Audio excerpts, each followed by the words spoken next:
ইতিহাসের সর্বোচ্চ 5.7 মাত্রার ভূমিকম্প কাঁপিয়ে দিয়েছে পুরো বাংলাদেশ। 5.7 মাত্রার ভয়াবহ ভূমিকম্পের রেশ কাটতে না কাটতেই আবারও ভূকম্পনে কেঁপে উঠল দেশ।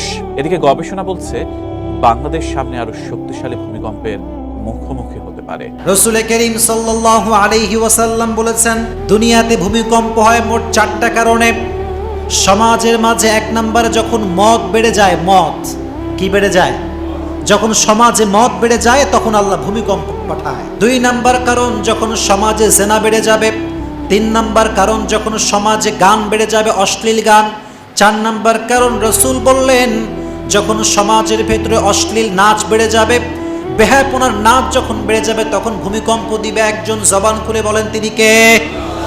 রাসূল করিম সাল্লাল্লাহু আলাইহি ওয়াসাল্লাম বললেন যখন ভূমিকম্প শুরু হয়ে যাবে তোমরা একটি দোয়া বেশি বেশি পাঠ করবা। রাসূল বললেন আল্লাহুম্মা আউযু বিকা বিওয়াজহিক। আল্লাহুম্মা পড়েন, আল্লাহুম্মা আউযু বিওয়াজহিক। এটা কখন পড়বেন জানেন? মনে করেন আপনি ঘুমায় আছেন, হঠাৎ করে ঘুম ভেঙে গেছে, দেখছেন পুরো বিল্ডিংটা কাঁপতেছে, মানুষজন ছোড়াছুড়ি শুরু হয়ে গিয়েছে। অ্যাট দ্য সেম টাইম হতাশ হবেন না, নিরাশ হবেন না। নিজের অবস্থান থেকে সকলে যে দোয়াটি পড়বেন আমি একটু মুখস্থ করাই দিই, আপনাদের জন্য ভালো হবে। সকলেই একদম শর্ট দোয়া আমার সঙ্গে পড়েন। আল্লাহুম্মা আউযু বিওয়াজহিক।